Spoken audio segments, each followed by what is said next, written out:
From Chicago studios, this is the Muslim News on Muslim Network TV. Assalamu alaikum, I'm Samana Siddiqui. First, the headlines. 15 mosques attacked in India, 3 destroyed. Turkey placed on FATF grey list, joining Pakistan. Khalilzad urges U.S. to engage with Taliban to avert Afghan collapse. Waiting for messiahs amid prayers and neon lights at Iranian mosque. Don't rake those leaves. Good for your yard and good for the planet. Our top story tonight. Hindu extremist mobs attacked 15 mosques this week in Tripura, India. 3 rural houses of worship were completely destroyed. Shops and homes owned by Muslims were also attacked. The mobs were organized by Vishwa Hindu Parishad, or the VHP, and its paramilitary group Bajrang Dal. Both are close allies of the ruling Bharatiya Janata Party, led by Indian Prime Minister Narendra Modi. The VHP has previously led a movement to destroy the historic Babri Mosque in Ayodhya, India. The mobs were taking revenge for recent attacks on Hindus in neighboring Bangladesh. Bangladeshi police have arrested 500 Muslims for the attacks. Bangladeshis are furious about India stripping the citizenship of Bangla-speaking Muslims in India's Assam state under a new law. Coming up next is a special report by Saleha Farouk about a Delhi suburb where Hindutva extremists are blocking Indian Muslims from Friday prayers. People, Indians, peacefully offering namaz at an open site, a site that's designated for prayer in Haryana's Gurugram, were disrupted yet again by Hindu right-wing groups on Friday. This is not the first time, and again in the presence of the police. Hindu groups chant Jai Shri Ram at a gathering of Muslims peacefully offering Friday namaz prayers in Gurugram. It is happening in Gurugram. Gurugram is a suburb of Delhi, the capital of India. Hundreds of Fortune 500 companies are located here. It houses Delhi's main airport and several universities. It is a thriving powerhouse, but bigotry also thrives here. Muslims cannot pray here peacefully. There are only 9 mosques in Gurugram for about 200,000 Muslims. These mosques are far away and too small. So Muslims started offering prayers on empty lots and public parks. They have been praying like this for 20 years or so. But then, Hindu extremists began attacking these Friday prayers in 2018. The ruling party, Chief Minister of BJP Manohar Lal Khattar, did not help. He sided with the attackers in 2018 who wanted to stop the prayers. That inflamed this situation further. Haryana Chief Minister Manohar Lal Khattar has sparked another row, this after making comments that the namaz should not be offered at public spaces. They should be offered only in mosques or other designated areas. Many have come out to criticize Manohar Lal Khattar, the Chief Minister's comment. Remember, his minister Anil Vij also made matters worse when he came into the debate and made a sensational land grab charge. Muslims, however, entered into the dialogue with Hindu protesters and police. The results of the dialogue were not the best. Muslims were forced to close many locations, but were authorized to pray at 37 locations. Now these permitted locations are under attack. 22 Hindutva groups and Hindu paramilitary armies have come together to stop Muslims from praying. They include the Bajrang Dal, Vishwa Hindu Parishad, and Shiv Sena, all with violent track records of destroying mosques and attacking Muslims.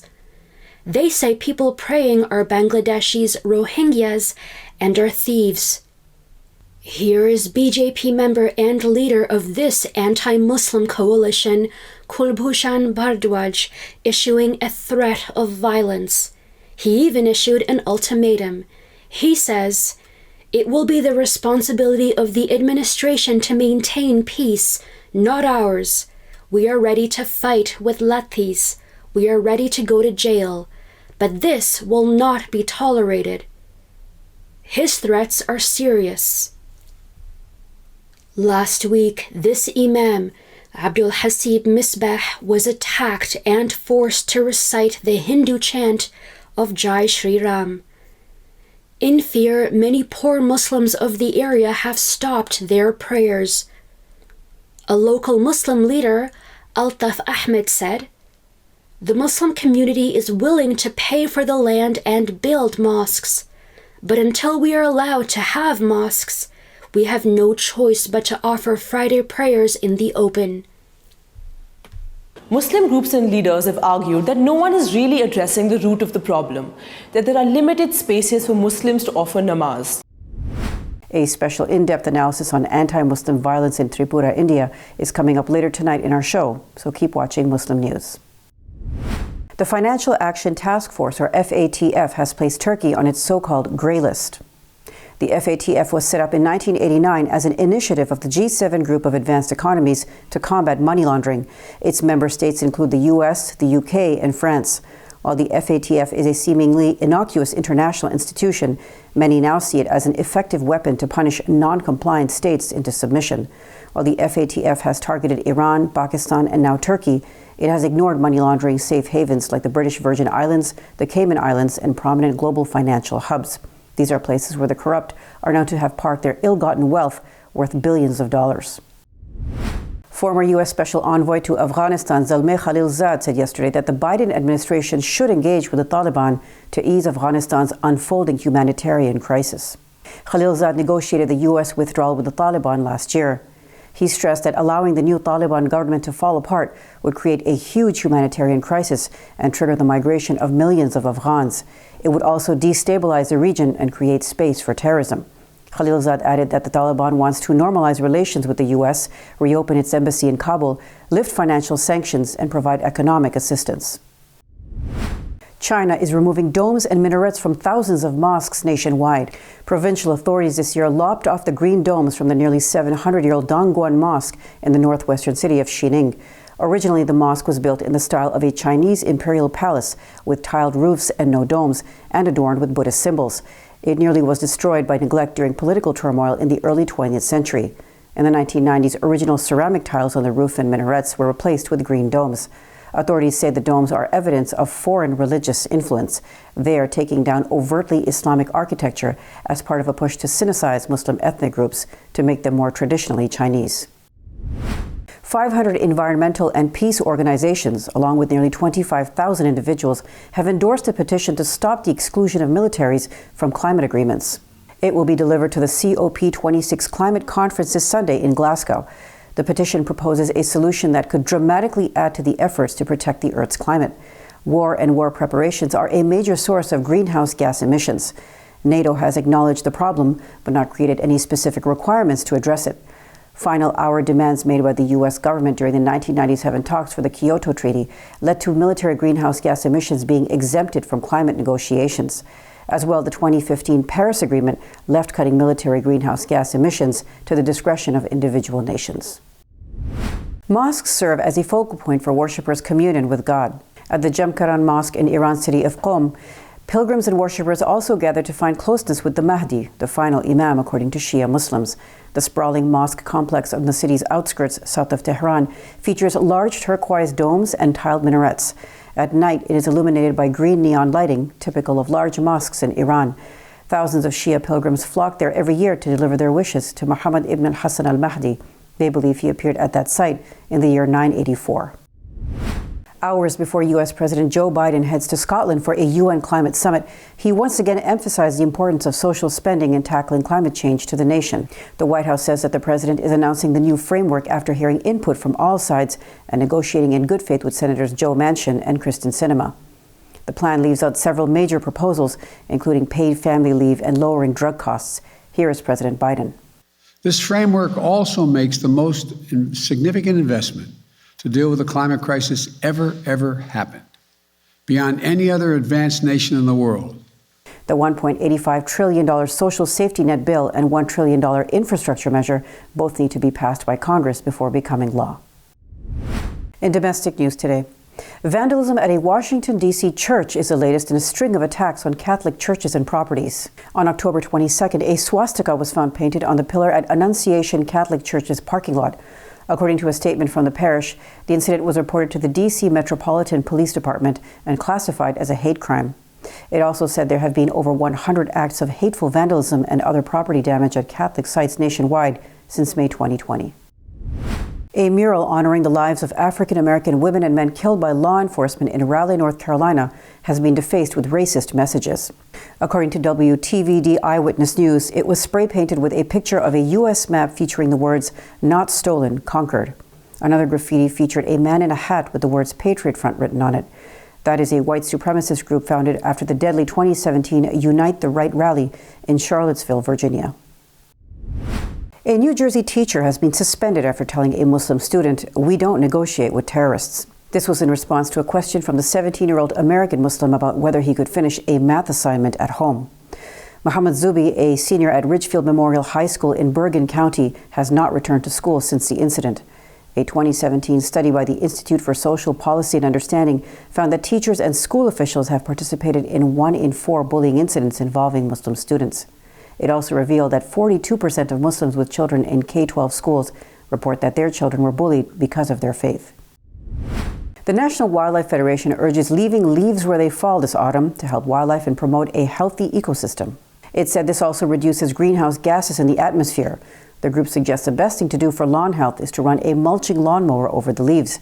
By dumping the leaf mulch on garden beds, the smaller bits will act as fertilizer. The fallen leaves also feed toads, turtles, and other animals, while birds use them to build nests. Coming up next after the break is our in-depth analysis segment, so stay tuned and we'll be right back after these messages.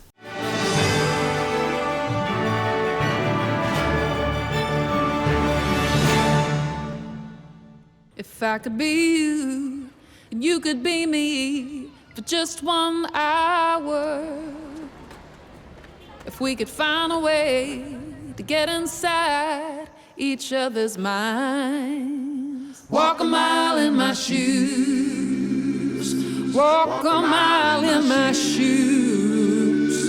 Well, before you abuse, criticize, and accuse. Walk a mile in my shoes.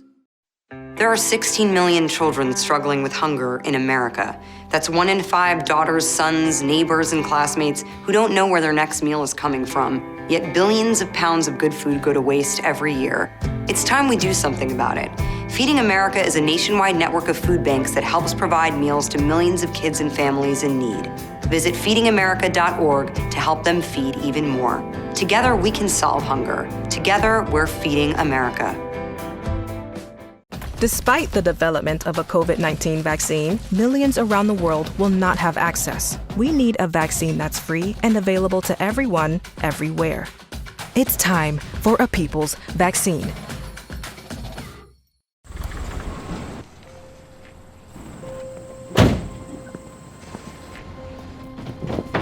Dad, they took over my bedroom. Come on, come on. Okay, Dad. 1, 2, 3. Dad!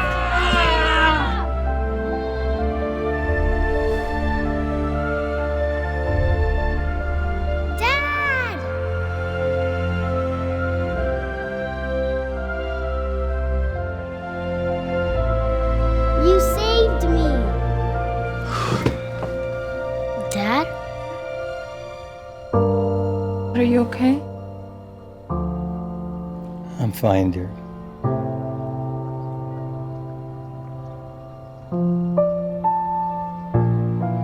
Your hero needs you now, and AARP is here to help. Find the care guides you need at aarp.org/caregiving.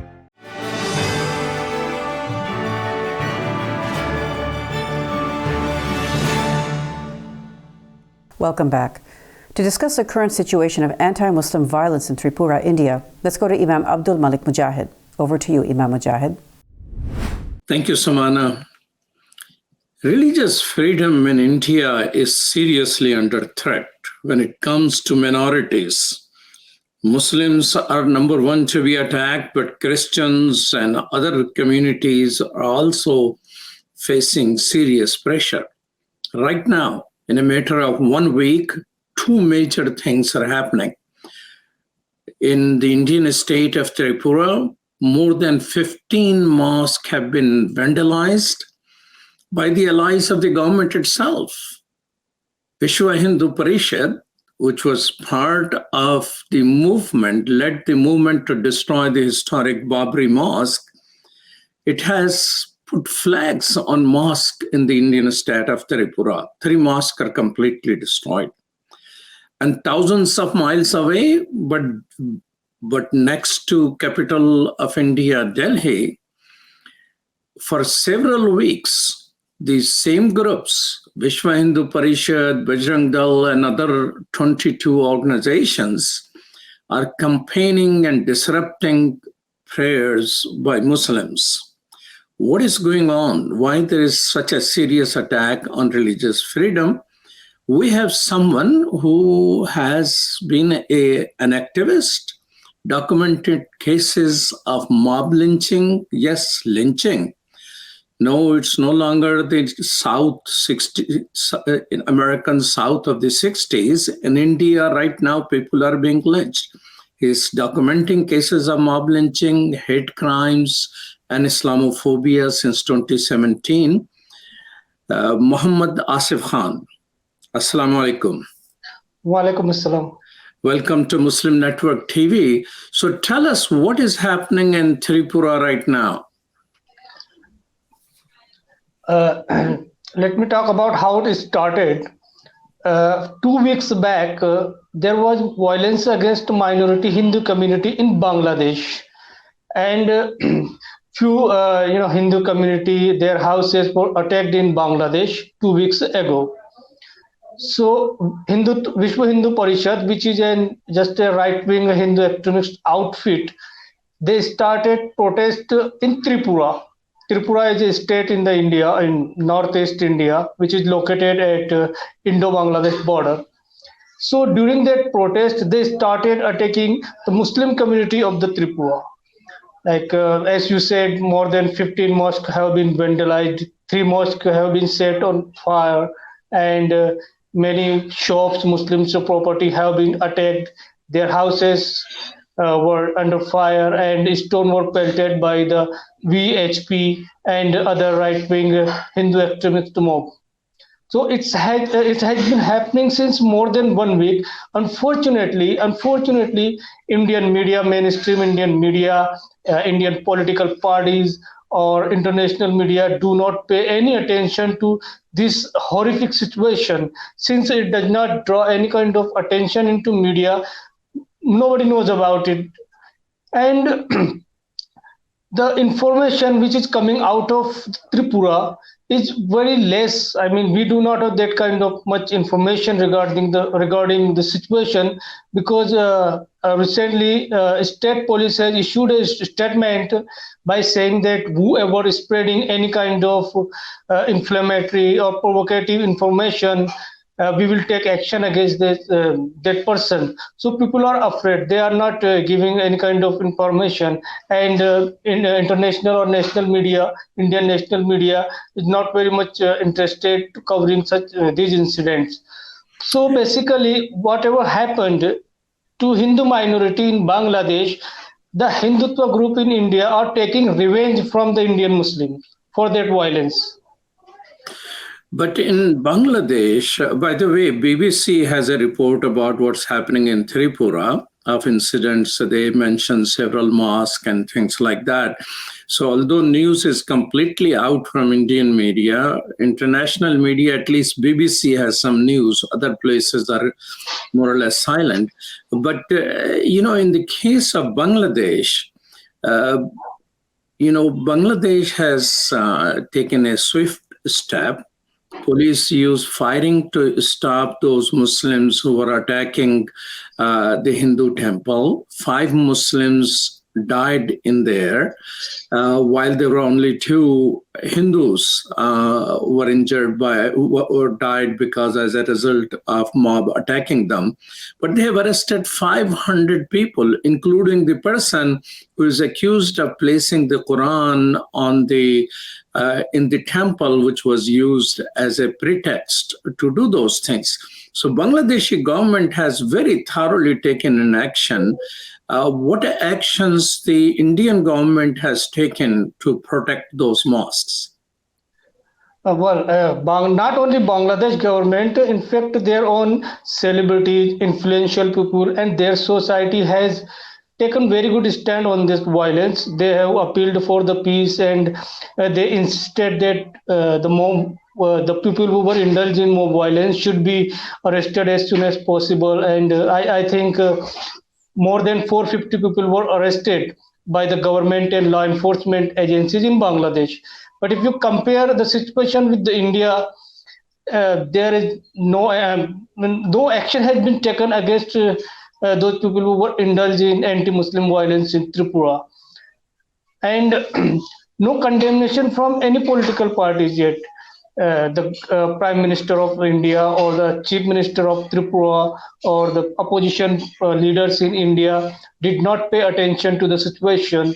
And as I said, the Tripura police or law enforcement agencies did nothing to stop the violence. Instead, I was reading an article today which said they have banned gathering of people today. They have imposed the Section 144, which is basically a prohibitory order, which ban the gathering of the people. So today they have taken action, or maybe just 1 or 2 days ago they might have taken some action, but they did not do anything to stop the violence at first place. It has been happening since more than 1 week, and they did not arrest those people who were directly responsible for it.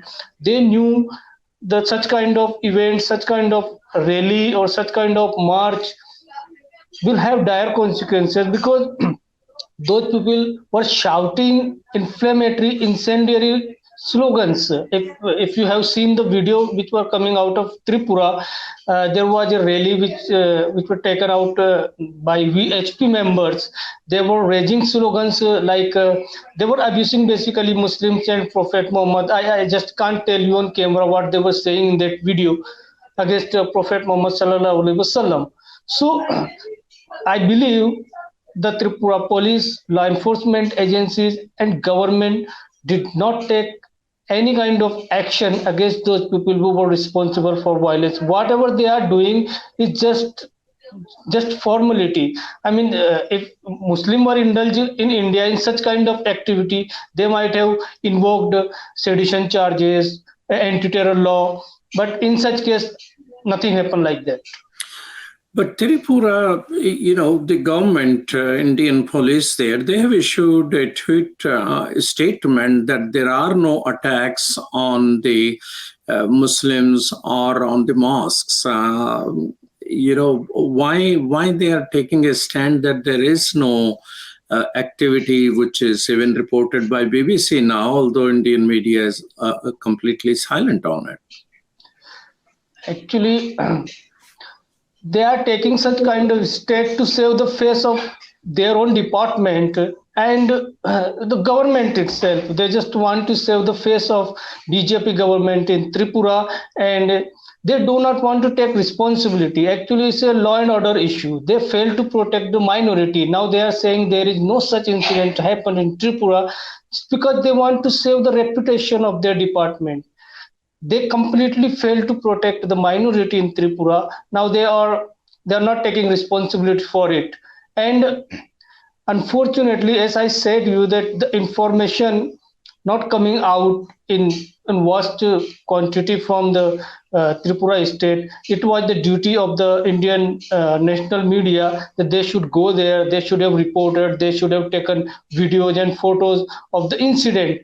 So now, due to the paucity and due to the lack of the information, Tripura police have an upper hand. They are claiming that no such incident happened. If there was an incident, why you are not showing videos or something like that? And they are claiming, I have read a statement, they're claiming that whatever video or photos you are circulating in social media belong to some other part of the country or out of India. They are not from Tripura. And they are saying they will take action against anyone who posts such stuff on social media. So basically, they are trying to cover up the entire thing.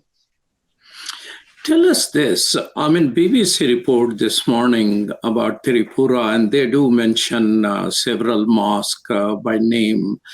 and organizations, Muslim organizations who are informing them. But they have photos of Vishwa Hindu Parishad carrying out a procession with their names on it. And they mention Vishwa Hindu Parishad and Bajrang Dal. Tell us, isn't this Vishwa Hindu Parishad the same group which led the campaign to demolish historic Babri Mosque? Yes, of course. They are the branches of the RSS. RSS is parent organization, and Bajrang Dal, VHP, and many other organizations. They are branches of the same very organization, and they often involved in such kind of incidents like anti-Muslim violence, whether it was the Gujarat 2002 genocide, or whether it was the recently last year it happened in Delhi in 2020 February, or Babri Mosque demolition, or many cases of anti-Muslim violence. They always indulge in such kind of incidents, and they are now involved there too. But unfortunately, we have a record in India that this such kind of organization, they are very much close to the establishment, and they always enjoy impunity. Government, law enforcement agency never take strict action against them. This is the reality. And in contrast of, I will just give you an example. Just a few days ago, I think on 25th of October, or 24th of October, there was a cricket match between India and Pakistan in the T20 World Cup. India lost that match to Pakistan, and few students or few individual persons in Uttar Pradesh, they celebrated the victory. They allegedly celebrated the victory, and now government is saying that we will invoke sedition case against those Muslim or those Kashmiri students who allegedly supported or celebrated Pak's victory over India. So you see the contrast. Those people who actually indulge into violence, they enjoy impunity. They do not booked, or they do not arrested under draconian laws like sedition, UAPA, or something else. But when it comes to the Muslim, even a mere WhatsApp status or Facebook post can attract draconian laws like UAPA or NSA or seditions, etc. Well, thank you so much, Asif Khan, for your bravery, although you are not disclosing where you are in India, but I understand it is important for the safety. And thank you so much for standing up for peace and justice in India. Thank you. Assalamu alaikum. Wa alaikum salam. Thank you so much, and Muslim MNTV Network for providing me this opportunity so that I can talk about the situation of Indian Muslims on your platform. Thank you. You're welcome. Back to you, Samana. Thank you, Imam Mujahid. That's all from our Chicago studios tonight. Thank you for tuning in. You can find previous episodes and more on our YouTube or Facebook. For more content, keep watching Muslim Network TV or visit muslimnetwork.tv. Salam and good night.